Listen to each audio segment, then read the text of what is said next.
Good evening, everyone. This is Melissa Thomas with Florida National News, coming to you with the evening news rundown for your Friday, September 11th, 2020. And of course, we here at Florida National News would like to extend our thoughts, prayers, and respects to those who have fallen during the September 11th terrorist attacks, as well as those who survived, who were heroes in the September 11th attacks, and the families of those who survived and families who have lost loved ones. The September 11th attacks. Much love and respect to all of you on this particular day. Anniversaries can be particularly difficult in the context of loss. So our hearts are with you. Now, as always, we'd like to extend an invitation to any business owners that are looking to advertise. Just shoot us a quick email at ads@floridanationalnews.com to find out more information, or if you're interested in sponsoring one of our different shows. We have 5 different shows to choose from. You guys likely saw one of them earlier today, 1 p.m. Eastern Time, the Entertainment Buzz with Jenny Rosario de Casiano. If you missed that interview, you can catch it on our Facebook page or on our YouTube channel. Just look at Florida National News on either of those platforms. Now, as always, I'd like to give you guys the latest COVID-19 reports globally here in the United States and in the state of Florida. So globally, the World Health Organization is reporting nearly 28 million confirmed cases of COVID-19 and over 905,000 confirmed cases. Here in the United States, Johns Hopkins University is reporting 6.4 million confirmed cases now and over 192,000 confirmed deaths. Here in the state of Florida, the Department of Health is reporting over 658,000 confirmed cases and over 12,600 confirmed deaths. Now, jumping into our world story today, the Prime Minister of Norway is saying that the country may have to increase its restrictions for COVID-19 due to a recent increase in cases. Prime Minister Erna Solberg said on Thursday that they may have to bring back tougher measures following that recent rise in the number of cases. Norway went into lockdown back in mid-March and quickly saw a sharp drop in new cases. So as a result, they began to gradually ease their restrictions in May. She said, quote, "The government is considering tighter measures." She said that during a recent news conference. She said, "We can't open up anymore at this time in case of a rise in the number of infections without a known source or local outbreaks that are not contained. We will consider tighter restrictions locally, regionally, or nationally." Now, the number of people allowed at public gatherings could be cut to 50 from the current 200, and the maximum permitted at private events could be cut to 5 to 10 people from the current 20, she said. Now, universities which reopened with in-person classes back in August could also be told to return to all online teaching. So they're continuing to remain careful. Now, earlier plans to allow adults outside of the professional leagues to take part in such contact sports such as football remain on hold for the time being, according to the Prime Minister. Now, Norway, with a total population of 5.4 million, reported 738 COVID-19 cases last week alone, which is the highest number for any single week for them since back in early April, according to the Norwegian Institute of Public Health. So overall, in total, the nation has had over 11,700 cases with 265 deaths. So we'll continue to keep you guys posted on that. Of course, jumping here to the United States, Los Angeles is reconsidering its Halloween ban on COVID-19. However, there is a caveat. While the ban has been lifted, health officials there are still saying that going trick-or-treating is not recommended. They don't think it's a good idea still. So on paper, legally, they've lifted the ban, but they're still not recommending it. The Department of Public Health had revised its Halloween guidance. And of course, it's aimed at preventing the spread of COVID-19. The health department said in a news release that door-to-door trick-or-treating had originally been banned because it can be very difficult to maintain proper social distancing on porches and at front doors, especially in neighborhoods that are popular with trick-or-treaters. Now, Dr. Barbara Ferrer, which is the county's public health director, told reporters on Wednesday, quote, "We are recommending that trick-or-treating not happen this year. It's just not sensible in a pandemic." Now, though trick-or-treating typically does take place outdoors, Ferrer said, there's no guarantee that people opening their doors will be wearing a mask, are not sick, or have not touched the candy that is being offered. Now, Los Angeles County Sheriff Alex Villanueva said his deputies will not be enforcing the issue. He's pretty much leaving it to the health officials. He said, quote, By the time October 31st rolls around, let's see what the conditions are at that time. And if there's some type of trick-or-treating that will be permissible, that's going to be up to the public health experts on that.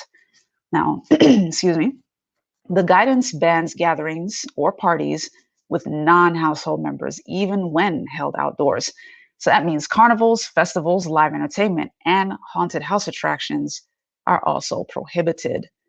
Now, it doesn't mean the holiday is completely lost. If you're someone who is a huge Halloween fan and you're in LA County, there are ways to do it. The health officials are recommending to celebrate the holiday that residents could organize online parties and car parades in which participants remain in their vehicles. Now, LA County, which is the nation's most populous county with more than 10 million residents, remains in the first tier of the state's four-tiered reopening system. So it's still in the very minimal phases of reopening. So as of Tuesday, the county reported over 249,000 COVID-19 cases and over 6,000 deaths. Now, last week, LA Mayor Eric Garcetti announced a bit of, quote, good news, saying that the number of patients hospitalized with COVID-19 in the city had dropped to its lowest level since April. So that is a bit of a silver lining for LA. Now, jumping to the state of Florida, here in Orlando, things are not looking so good for one particular UCF class. You guys have likely heard the story by now, but one whole classroom has had to be quarantined, had to self-isolate due to masks not being worn. The mandate was not being enforced in the classroom at the time, and the interim provost made this announcement in a statement, but the students were in the class and not all masks were being worn. And one student has tested positive for COVID-19. And in addition, in the statement, the interim provost mentioned that the tables in the classroom were made to move closer together. So the students were sitting closer together, meaning not adhering to the social distancing, and they were made to eat together. So, of course, the interim provost, Michael Johnson, said in his statement, quote, I cannot emphasize enough how important our health measures are to prevent the spread of COVID-19. If a student tests positive in a face-to-face class, in general, we will not need to quarantine the class as long as everyone has been wearing face coverings and practicing physical distancing. That is how powerful these simple steps are to prevent infection. And he went on to say that faculty members should model the behavior that is expected of students, saying that just as we will hold students accountable for behavior that violates our policies, faculty also are subject to progressive disciplinary action for not complying. So we'll continue to keep you guys updated on that. Hashtag Go Knights, but we continue to exhort you guys here at Florida National News to continue to stay safe, wash your hands, sanitize them, glove them if you have to, wear your mask and practice safe social distancing. COVID-19 is still here. We're not out of the woods yet. So continue to stay safe, guys. In the meantime, we're going to take a quick commercial break and come back with some more stories for you. Stay tuned. At Duke Energy, we deliver electricity and so much more, like free home energy assessments, rebates for energy-saving improvements, payment options to help you better manage your budget, and even bill credits for helping the community use less energy. So no matter what you're doing, we can help you make better energy choices every day. It's just another way we bring power to your life. How much can you save? All right, guys, welcome back to the Evening News Rundown. In our next U.S. story, an appeals court out of Texas has denied the expansion of vote by mail there. Originally, the vote by mail law that is in place allows that for residents at 65 years or older or those with physical disabilities. However, the expansion there was a push by Texas state lawmakers that wanted to expand it to all eligible voters, not just the 65 or older demographic or just those with special needs. However, the Court of Appeals there decided, no, they're going to leave it the way it is because it is not ruled as unconstitutional. So they decided to leave it the way it is. The split 3-judge panel of the 5th U.S. Circuit Court of Appeals vacated a lower court's preliminary ruling that would require the state to expand the mail-in voting to all eligible voters. Now, the Texas case is just one of dozens of court challenges across the country over whether to expand voting rights in light of the pandemic. Now, Texas, of course, allows voters over the age of 65, as well as those with certain disabilities, those who are ill, absent from their home counties, or confined to jail to vote by mail. So now, in a separate case, the state's high court ruled back in May that the risk of contracting COVID-19 was not in itself a valid reason to allow mail-in ballots. So as you guys can see, there is still a lot more to do on the law front where that is concerned. Now, this particular ruling doesn't stop the lawsuit. Like, this will continue. Given the ruling, the case will actually return to a lower court to consider the Democratic lawmakers, their remaining arguments against the law. Now, Texas Attorney General Ken Paxton, who is defending the state in the lawsuit, he said in an official statement, quote, "We will continue to protect the integrity of Texas elections and uphold the rule of law, excuse me." Now, jumping here to the state of Florida, if you are somebody that lives here in the state of Florida and you've been missing the ability to simply freely and in a relaxed way enjoy your drink without any kind of restrictions, you'll be able to do that as of Monday. Governor Ron DeSantis and the Florida Department of Business has officially said that bars will be able to reopen as of Monday at 50% capacity. So that's a bit of great news for anyone that wants to get social, particularly in the downtown Orlando area, if Orlando is where you're at, but wherever you are in the state of Florida. Now, bars originally were ordered closed in the early days of the pandemic. Governor DeSantis, back on April 29th, had issued the phase 1 reopening plan, under which establishments that derive more than half of their gross revenue from the sale of alcohol, they were directed to then suspend those sales of beverages for on-premises consumption. Now, on June 3rd, when phase 2 was enacted, that allowed bars and other vendors to operate at 50% capacity. Bars could reopen for seated service, but nightclubs were still not allowed to reopen. So given that spike of COVID-19 back in June after the Memorial Day holiday, the Florida Department of Business and Professional Regulation once again suspended those sales. Now, early Thursday, Governor DeSantis said he intended to ease those restrictions on the state's restaurants as well, not just the bars, but the restaurants as well. He held a meeting with restaurant industry executives in Fort Myers back on Thursday, saying that the current limitation of 50% capacity for indoor dining and requiring that tables be kept 6 feet apart seems arbitrary. He said there is no evidence that 50% is better than 70% or that 6 feet apart is better than 3 feet. He said restaurants will know best how to govern their behavior because they don't want to scare off customers. He gave no specifics on when the restrictions would be eased, but said it would happen soon. The governor included what he calls alcohol to go in a March executive order to help provide a source of revenue for restaurants so that even though they couldn't be open back then, they would still be able to sell. But so far, those have been, they were forced to scale back their operations during the pandemic. And the Florida legislature would have to change state law in order to allow that alcohol to go premise permanently. Now, Governor DeSantis, for his part, and during his conversation with the restaurant executives, he said he's open to making that permanent. So we'll see how that goes and continue to keep you guys posted. In the meantime, stay tuned. We're going to give you some more news, particularly your business and sports news. We're going to take a quick commercial break again. Stay tuned. We've got more. I'm not picking it up. You pick it up. I'm not picking it up. Well, somebody's got to pick it up. I'll pick it up. They're clean. 'Cause my hand is clean. Oh yeah, I'm Charmin clean. That's how I know they're clean. Charmin Ultra Strong is woven like a washcloth and just cleans better. Yeah, I'm Charmin clean. The kid does have a That's point. My hand is clean. Enjoy the go with Charmin.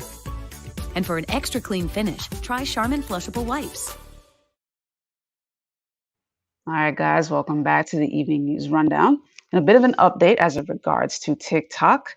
President Trump is saying he is not extending the deadline for ByteDance, the parent company of TikTok, to sell or divest its assets as it relates to the short video app.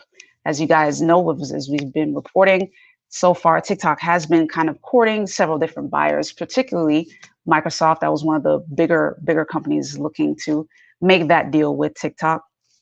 But when reporters had asked President Trump on Thursday about the deadline, He said, quote, either it'll either be closed up or they'll sell it. There will be no extension of the TikTok deadline. Now, TikTok did not immediately respond to a request for comment at all. ByteDance has been looking to pick up a buyer so it could finalize a deal by mid-September, of course, September 15th, and comply with President Trump's order to divest its assets. U.S. officials had expressed concern that information on those who use the platform could be used by Beijing, although TikTok had said that it would not comply with any request to share user data with the Chinese authorities. Now, Senator Josh Hawley told Reuters earlier on Thursday that he also did not support an extension of the deadline. He said he wasn't supportive of an outcome that did not include a full sale. Now, earlier this month, Reuters had reported that TikTok's prospective buyers were discussing 4 ways to structure an acquisition from ByteDance, which include buying the app's US operations without key software. Now, Senator Hawley said, quote, I am sure there are any number of backdoors that are built into the code. And of course, ByteDance knows exactly what they are. So there needs to be a clean, clear, total separation. We'll continue to keep you guys updated on that because that saga doesn't seem to have an end in sight quite yet. Now, jumping to our sports story very quickly and a bit of sad news. The U.S. Open tennis legend overall, Serena Williams, is now out of this year's U.S. Open. She was defeated on Thursday by Victoria Azarenka in the semifinals. Now, originally, Williams had a pretty strong start on Thursday. She took the opening set 6-1, but unfortunately, after a string of unforced errors, she dropped the second game and fell into a quick 1-0 hole in the third. And then a little bit later in the game, she tweaked her ankle in the final set and needed a medical timeout after she limped back to the benches. Well, that particular timeout proved to be the game changer, pun not intended there. But Azarenka found the energy she needed after that timeout and came back to secure that win. Azarenka actually goes on to face Naomi Osaka. So continue to stay tuned where that's concerned, particularly those of you who are tennis fans out there. Congrats to Azarenka and to Osaka for their efforts as the U.S. Open continues.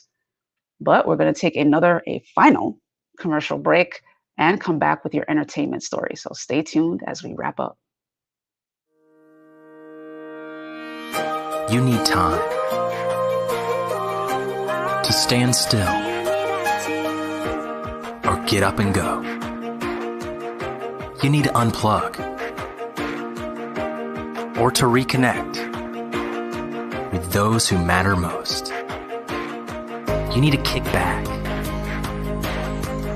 to dive in, to have your moment in the sun.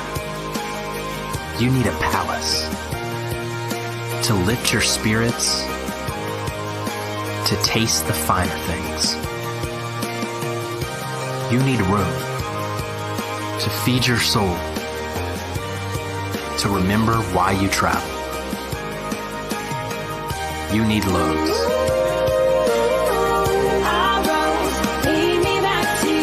The legendary Lowe's Don Cesar Hotel, St. Pete Beach. The room you need.